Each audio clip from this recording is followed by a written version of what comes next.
வணக்கம், நான் Shabdina. Welcome back to Shabdina kitchen. இன்றைக்கி நம்ம எந்த ஊரில் இருக்கோம்? கும்பகோணத்தில் இருக்கும். கும்பகோணத்தில் பார்த்தீங்கன்னா மங்களாம்பிகா சொல்லி ஹோட்டலுக்கு பார்த்தீங்கன்னா அங்கே போயிட்டு அவங்க பண்ணுற இந்த பூண்டு பருப்பு பொடி எப்படி ரெடி பண்ண சொல்லி நம்ம கேட்டு போகிறோம். ஆமாம், நம்ம கடைக்கு சாப்பிட வரவங்களாம் முதல்ல இந்த பூண்டு பருப்பு பொடி சாப்பிட்டுட்டு தான் இப்போ அதுக்கப்புறம் தான் சாம்பார், வத்த குழம்பு, ரசம், மோர் எல்லாம் சாப்பிட்றாங்க. இதுவே நானே ட்ரை பண்ணி பார்த்தா ரொம்ப நல்லா இருந்தது, ரெஸ்பான்ஸும் நல்லா இருந்தது. சரி இதுவே போடலாமேன்னு நான் கடைக்கு அதை கொடுத்துட்ருக்கோம். நல்லா சேல்ஸ் ஆகிட்டு இருக்குது. நல்ல விஷயம். இந்த பூண்டு பருப்பு பொடி பார்த்தீங்கன்னா மொத்தமே ஒரு 4 பொருள் வச்சு தான் பண்ணுறாங்க. இதுக்கு வந்து சாதாரண இன்க்ரீடியன்ஸ் தான். பொட்டுக்கடலை, சக்தி காரப்பொடி, பூண்டு, பெருங்காயம், உப்பு.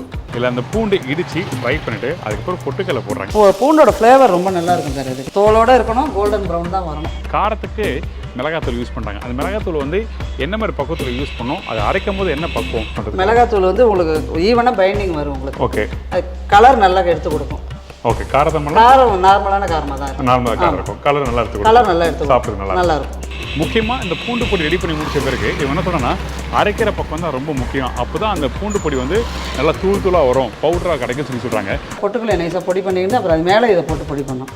அந்த எண்ணெய் இருக்கும், எண்ணெய் இருக்கும். ரெண்டாவது இந்த பிசு பிசுப்பு அதில் மாட்டிக்கிட்டுனா பொட்டுக்கல்லை மசியாது. நம்ம கடையில் எப்படி ஒன்று அந்த அரிசி உப்புமா, கடப்பா, பொஸ்து, ரவா தோசை இதெல்லாம் ஃபேமஸோ அந்த மாதிரி தான் இப்போ இதுக்கும் சாப்பிட்றதுக்குன்னு கஸ்டமர் வராங்க.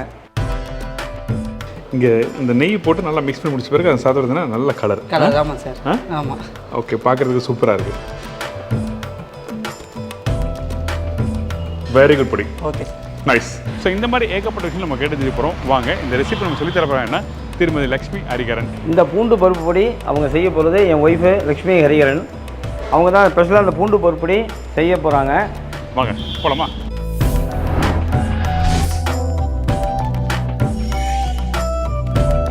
வணக்கம்மா. வணக்கம் சார். எப்படி இருக்கீங்க? நல்லா இருக்கேன் சார். ரொம்ப சந்தோஷம். ரொம்ப நாள் கழிச்சு மீட் பண்ணுறோம். ஆமாம் சார். எப்படி போகுது? நீங்கள் எப்படி இருக்கீங்க? கூட ஒர்க் பண்ணுறவங்க எப்படி இருக்காங்க? வீட்டில் எப்படி இருக்காங்க? எல்லோரும் நல்லா இருக்காங்க சார். சரி, ஓகே. அப்போ பண்ணலாமா? தாராளமாக பண்ணலாம். அப்போ அதுக்குமே தேவையான பொருட்கள் சொல்கிறீங்க? சொல்லிடுறேன் சார். ஓகே. பொட்டுக்கடலை 3 கிலோ சார், பூண்டு 1/2 கிலோ, காரப்பொடி 1/4 கிலோ, பெருங்காயப்பொடி 100 கிராம், உப்பு தேவையான அளவு, ஆயில் தேவையான அளவு. இப்போ இந்த ரெசிபி தேவையான பொருட்கள் சொல்லிட்டீங்க. Okay sir. இப்போ ஃபஸ்ட் நம்ம என்ன பண்ணுறோம்? ஆயில் ஊற்றிக்கிறோம். சரி, ஓகே. இந்தாங்க. இப்போ அந்த பூண்டு வறுக்கிறதுக்காகவா? ஆமாம் சார். சரி, ஓகே. இது வந்து நாட்டு பூண்டு சார். நாட்டு பூண்டை வாங்கி நல்லா தோல் இருக்கலாம், தோலோடு நல்லா நசுக்கி வச்சுன்னு நம்ம வறுக்கணும். ஓகே. நல்லா கோல்டன் ப்ரௌனில் வறுக்கணும்.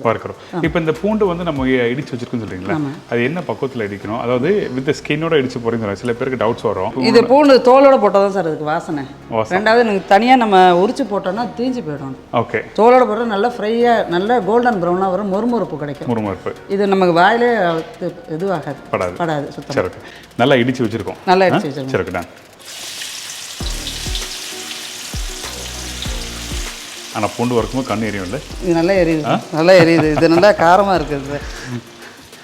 பூண்டு பெரும்பாலும் வந்து நீங்கள் வீட்டில் சின்ன கொண்டு வறுத்துருப்பீங்க.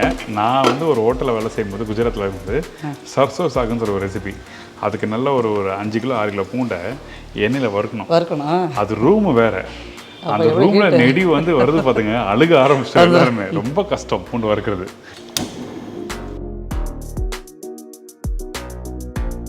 பூண்டு பருப்பு பொடி சொல்லும் போது நீங்கள் வேறு எந்த பருப்பும் யூஸ் பண்ணுறதில்ல, ஒன்லி பொட்டுக்கடலை மட்டும் தான் யூஸ் பண்ணுறது நீங்கள். ஆனால் இங்கே பொட்டுக்கடலை வந்து அதிகமாக வச்சுருக்கோம், பூண்டு கம்மியாக இருக்கும். என்ன காரணம்? அப்படி பூண்டோட ஃப்ளேவர் ரொம்ப நல்லா இருக்கும் சார். இது இந்த அளவுக்கு இந்த அளவுக்கு போகும். இது இல்லைன்னா போட்டால் ரொம்ப காடியாகிடும். ஓகே. ரெண்டாவது இந்த அளவு இது வந்து நல்லா சூப்பராக இருக்கும் சாப்பிடவே. ஓகே. டேஸ்ட் நல்லா இருக்கும். ஆமாம். அதாவது பூண்டு வந்து பூண்டோட தன்மை அது மாதிரி இருக்குது. இதுவே இந்த பெரிய பூண்டெல்லாம் போட்டால் அந்த ஃப்ளேவர் கிடைக்காது நமக்கு. ஓகே. இந்த நாட்டு பூண்டுங்கிறதுனால இந்த அளவு நமக்கு போகும். அதே டைமில் பூண்டு அளவு அதிகமானாலும் நல்லா இருக்காது. நல்லா இருக்காது சார். அதாவது ரொம்ப என்ன சொல்ற, ரொம்ப ஃப்ளேவர் ரொம்ப ஜாஸ்தியாக கிடைக்கும். ஓகே. சாப்பிட முடியாது.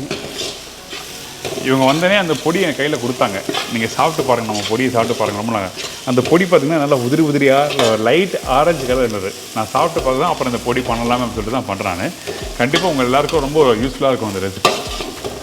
ஸோ இந்த மாதிரி பொடி பண்ணால் எத்தனை நாள் வச்சுக்கலாம்? நம்ம இது 6 மாதம் கூட வச்சுக்கலாம். ஆமாம். அது பக்குவமாக எப்படி வைக்கிறது என்ன சொல்கிறீங்களா? நம்ம ஃப்ரிட்ஜில் ஸ்டோர் பண்ணால் 6 மாதம் கூட வச்சுக்கலாம் சார். வாசனையும் போகாது, ஃப்ளேவரும் ரொம்ப நல்லா இருக்கும். ஓகே. இருக்க நம்ம ஃப்ளேவர் கூட தான் கிடைக்கும். ஓகே. பூண்டு ஃப்ளேவர் நல்லா நாளாவே வாசம் கூடுவாது. இப்போ வெறும் டப்பாவில் போட்டு வைக்கிறதுனா வெளியே வைக்கணும்னா எத்தனை நாள் வச்சுருக்கேன்? ஆனால் மூடி தான் வைக்கணும் சார். ஓகே. இல்லை காற்று பட்டதுன்னா உங்களுக்கு ஒரு மாதிரி பிசு பார்த்துடும். அப்புறம் சரி இருக்காது, பூச்சி வர மாதிரி வந்துடும். இப்போ இது வறுக்கிற பக்கம் இது கோல்டன் ப்ரௌன் வரும். கோல்டன் எண்ணெய் போதுமா வேணுமா? கொஞ்சம் கொஞ்சம் வேணா விட்டு. எவ்வளோ ஊற்றலாம்? கொஞ்சமாக விட்டு. எண்ணெயெல்லாம் கக்கிடும். போதுமா? போதும். ஓகே. எண்ணெய் கொஞ்சம் கூட இருந்து வறுத்தாதான் அந்த கலர் கரெக்டாக ஈவனாக கிடைக்கும்.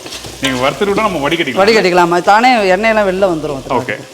இப்போ இது எப்படி நல்லா வறுக்கிறோமா? நல்லா கோல்டன் ப்ரௌன், நல்லா மொறுமொறுன்னு இருக்கும்.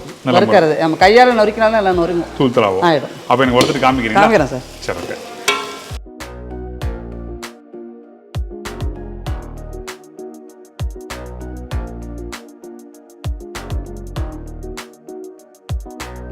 சார் இப்போ வந்து நல்ல கலர் ஆகிடுச்சு. ஓகே. அடுப்பு ஆஃப் பண்ணிவிட்டு. சரி, ஓகே. இதான் பக்குவம். இதுதான் பக்குவம். இது வறுக்க அப்படியே வாசம் அப்படி கம்மங்கமாக. ஆமாம் சார், நல்ல வாசனை வரும். அந்த வாசனைக்காக தான் இந்த தோலோட போடுறோம். ஓகே.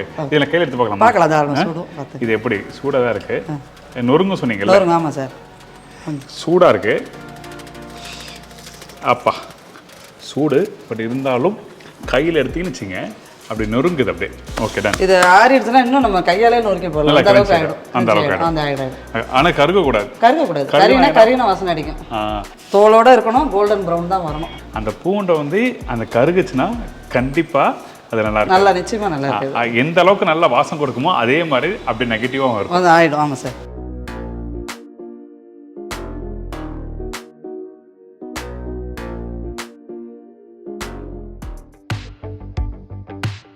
இப்போ நல்லா ஆறிடுச்சு. ஓகே. இப்போ நம்ம அடுத்து பொடி பண்ணலாம். பொடி பண்ணலாமா? ஓகே. இப்போ கையில் நசி போகவா? பாருங்க சார். அப்போ சூடாக இருந்தது, அப்போ பண்ண முடியல. இப்போ கொஞ்சம் நிறையவே எடுத்து பாருங்க, கையில் க்ரஷ் பண்ணி பார்த்தலாம். தூள் ஆகுதுங்க. ஆமாம், அதுதான் சார் பக்குவம். நல்லா க்ரஷ் ஆகுது. ஆமாம் சார். கையிலேயே வந்து பொடி பண்ணிடலாம். பொடி பண்ணிடலாம். ஆமாம். அப்படி பண்ணும்போது பாருங்க இந்த இடத்துல அப்படி பொடியாகுது. ஓகே. ஆனால் கொஞ்சம் லைட்டாக எண்ணெய் இருக்குது. எண்ணெய் இருக்குது. ஆமாம். ஆனால் அந்த பொட்டுக்களை போடும்போது சரியாயிடும் நினைக்கிறேன். கரெக்டாக ஆகிடும். ஓகே. வரைக்கும். ஓகே. அப்போ எனக்கு இந்த பொடி பண்ணும்போது அப்படியே எனக்கு பண்ணி காமிச்சிருக்கீங்களா? நான் கூட வந்து பார்த்துக்கிறேன். பாருங்க. ஓகே. என்ன ஃபர்ஸ்ட் இப்போ முதல்ல பொட்டுக்கல்ல போட்டுலாம். சரி, ஓகே. நாங்கள் அது காப்பி தான் வச்சுருப்பீங்களா? இல்லை சார், படிக்கணுக்கு தான். படிக்கணும். பொடி ஆகும் சார். ஓகே.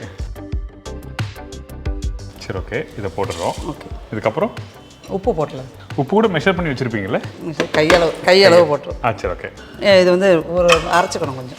சரி, ஓகே. டன். போதுமா அது? இப்போது சார் இப்போ வந்து பொடி போடணும். இது காமிங்களா? அது அரை தான் பொடியாக இருக்குது. தூள் ஆகிடுச்சு. அரை இது தூள். சரி, ஓகே. இதுக்கப்புறம் காரப்பொடி போட்டு. காரப்பொடி இந்தாங்க.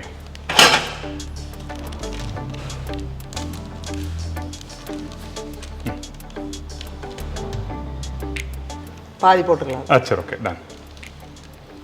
பாதி இப்போ போட்டுரும். இதுக்கப்புறம் பெருங்காயப்பொடி. பெருங்காயப்பொடியா? நாங்கள் எவ்வளோ போடுறோம்? 2 ஸ்பூன். 2 ஸ்பூனு. சரி, ஓகே. டன். இப்போ இதை வந்து இந்த மிளகாத்தூளும் அதுக்கப்புறம் வந்து இந்த பெருங்காயத்தூளும் கூட அரைச்சிடும். நம்ம அரைச்சிடும், நைஸாக அரைச்சிடும். ஓகே. இப்போ நம்ம வந்து இந்த மிளகாத்தூள் போடுறோம்ல, அதுக்கு பேர் வந்து முழு மிளகா போட்டு பண்ணால் நல்லா இருக்குமாங்க? அது பொடியாகாது சார். பொடியாகாது. என்ன காரணம் வந்து இந்த மிளகாத்தூள் யூஸ் பண்ணுறது? மிளகாத்தூள் வந்து உங்களுக்கு ஈவனாக பைண்டிங் வரும் உங்களுக்கு. ஓகே. அது கலர் நல்லா எடுத்து கொடுக்கும்.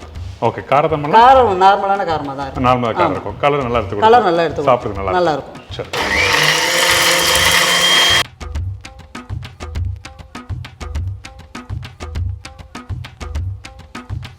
இப்போ கலர் வந்து சரி நல்லா வந்திருக்கு சார். சரி, ஓகே. இது வந்து ஒரு 80% ஆயிருக்கு. சரி, ஓகே. இப்போ இதில் பூண்டு போடுறோம். இந்த மாதிரி பக்குவம் வந்த பிறகு தான் நம்ம போடணும். ஆமாம் சார். சரி, ஓகே. பொட்டுக்களை நைஸாக பொடி பண்ணிக்கிட்டு அப்புறம் அது மேலே இதை போட்டு பொடி பண்ணோம். அந்த எண்ணெய் இருக்கும். ரெண்டாவது இந்த பிசு அதில் மாட்டிக்கிட்டுனா பொட்டுக்கல்ல மசியாது. இந்த அளவுக்கு இது போகும். சரி, ஓகே. டன். அப்போது நீங்கள் ஒன்று பண்ணுறீங்களா? அப்போ எல்லாத்தையும் ஒன்றா போட்டு அரைச்சிட்டு காமிக்கிறீங்களா? ஓகே. இந்த இடத்துல கவர்மெண்ட் கவனிக்க வேண்டிய விஷயம் கேட்டிங்கன்னா, இந்த இடத்துல அந்த பொட்டுக்கல்லை போட்டு எப்படி அரைக்கிறாங்க, அதுக்கப்புறம் நம்மக்கிட்ட இருக்க காரப்பொடியும் பெருங்காயம் போட்ட பிறகு எப்படி அரைச்சோம், கடைசியாக வந்து இந்த பூண்டு போட்டுட்டாங்க. ஸோ இதுதான் ப்ராப்பரான பக்குவம். இந்த பக்குவத்தை வந்து நீங்கள் வீட்டில் பண்ணுங்கள். அப்போ தான் உங்களுக்கு வந்து அந்த பொடி வந்து உதிரியாக தூளாக கிடைக்கும். அப்படி இல்லைன்னா எண்ணெய் தன்மை இருக்கும், ஒன்று அரையும் ஒன்று அரையாது. இந்த மாதிரி ப்ராப்ளம் ஏகப்பட்ட விஷயம் இருக்குது. ஸோ அதனால் தெளிவாக இந்த இடத்துல உங்களுக்கு அட்ரஸ் பண்ணுறேன். இப்போ ரெடி ஆகட்டும். டோட்டலாக ரெடியான பிறகு லாஸ்ட்டாக அந்த பொடி எப்படின்னு சொல்லி நம்ம டேஸ்ட் பண்ணி பார்த்தலாம்.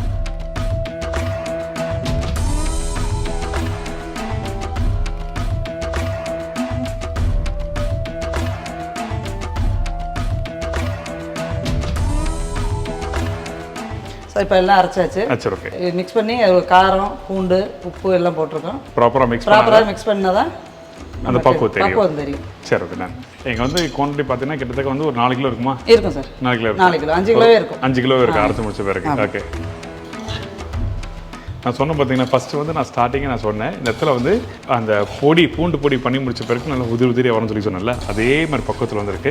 ஆனால் முன்ன பின்ன வந்து ஒரு சைடு டார்க்காக இருக்குது, ஒரு சைடு லைட்டாக இருக்குது. இது வந்து நீங்கள் நல்லா மிக்ஸ் பண்ணால் தான் அதோட பக்குவம் வந்து ஆமாம், நல்லா மிக்ஸ் பண்ணணும். ஆமாம், ஈவனாக மிக்ஸ் பண்ணணும். ஆனால் ஒரு பக்கம் உப்பு, ஒரு பக்கம் இது அப்படியே தனித்தனியாக தெரியும். தனித்தனியாக தெரியும். நம்ம அரைக்கிறத விட கலக்கிறத தான் நம்ம இது இருக்குது, பக்குவம் இருக்குது. ஆமாம். ஓகே, நல்லா மிக்ஸ் பண்ணிட்டேன். இங்கே ரைஸ் வச்சுருக்கேன். Okay sir. கொஞ்சம் நெய் வச்சுருக்கேன். எனக்கு சாப்பிட சாப்பிடுதா? சரிங்களா? கொடுத்துட்றேன் சார்.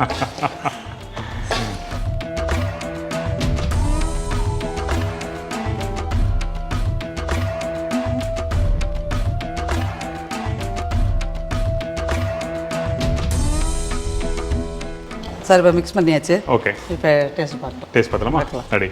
இப்போ ஈவனாக வந்து ஒரே மாதிரி கலர் எல்லாமே கரெக்டாக வந்துருக்கு. ஆமாம் சார். இங்கே தட்டில் வந்து ரைஸ் போட்டு ரெடியாக வச்சுருக்கேன். இது நானே போய் கேட்டு வாங்கினது. அப்போ எனக்கு கொஞ்சம் பொடி போடுறீங்களா? வரும் சார்.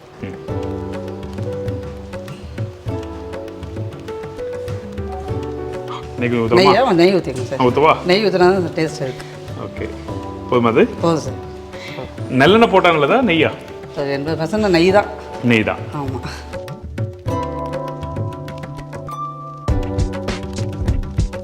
இங்கே இந்த நெய் போட்டு நல்லா மிக்ஸ் பண்ணி முடிச்ச பிறகு அது சாப்பிட்றதுனா நல்ல கலர். ஆமாம் சார். ஆமாம். ஓகே, பார்க்குறதுக்கு சூப்பராக இருக்குது.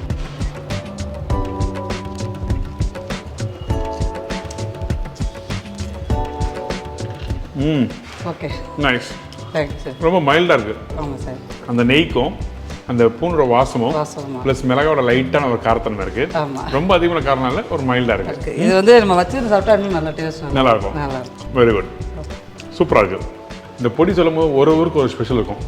பார்த்தீங்கன்னா ஆந்திரா பொடி வேறு, ஐயங்கார் வீட்டு பொடி வேறு, அப்புறம் ஒரு ஊருக்கு ஒரு பக்குவம் இருக்கும். ஸோ அந்த மாதிரி பார்த்தீங்கன்னா இந்த பொடியில் பார்த்தீங்கன்னா அந்த பூண்டோட வாசம் நல்லா இருக்குது.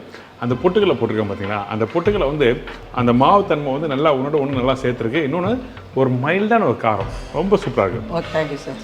வெரி குட் பொடி. Okay sir. நைஸ். கண்டிப்பாக ட்ரை பண்ணி பாருங்கள், எல்லாருக்கும் ரொம்ப பிடிக்கும். ரொம்ப ரொம்ப நன்றி. Okay, thank you. ஒரு நல்ல டக்குன்னு வீட்டில் பண்ணுற மாதிரி ஒரு பூண்டு பொடி ஈஸியாக பண்ணுற மாதிரி மெத்தடில் சொல்லி கொடுத்துருக்கீங்க. Thank you so much. உங்களுக்கு காண்டாக்ட் பண்ணுறதுக்கு எப்படி காண்டாக்ட் பண்ணுறது, ஃபோன் நம்பர் தான் சொல்கிறீங்களா? இந்த பொடி வேணால் ட்ரை பண்ணி பாருங்கள், ரொம்ப ஈஸியான பொடி தான் இது. இது வேணும்னா காண்டாக்ட் பண்ணுங்கள், நாங்களே கொரியர் பண்ணி அனுப்பிடுவோம் உங்களுக்கு. Mangalambika coffee and tiffin centre, Kumbeswarar, வடக்கு வீதி. ஃபோன் நம்பர் வந்து 98 94 79 30 31. ரொம்ப ரொம்ப நன்றி ஒரு அருமையான ரெசிபி சொல்லி கொடுத்ததுக்கு. ஆப்பர்ச்சுனிட்டி கொடுத்தது நான் தான் சார் தேங்க்ஸ் சொல்லணும். நானும் உங்களுக்கு ஒரு பெரிய நன்றி சொல்லணும். ஓகே, இந்த மாதிரி நல்ல ரெசிபியை தேடி வரும்போது அந்தந்த ஊருக்கு போயிட்டு நிறைய விஷயங்கள் கற்றுக்குறோம். உங்கள் மூலமா 4 பேருக்கும் வெளியே காமிக்கிறோம். ரொம்ப சந்தோஷம். ரொம்ப தேங்க்யூ. Thank you so much. கண்டிப்பாக ட்ரை பண்ணி பாருங்கள், உங்கள் எல்லாருக்கும் இந்த ரெசிபி ரொம்ப பிடிக்கும். இதே மாதிரி நான் இன்னொரு நாள் இன்னொரு ஊரில் ஒரு புது ரெசிபி சந்திக்கிறேன். நன்றி, வணக்கம். See you, bye bye. Take care. Thank you sir.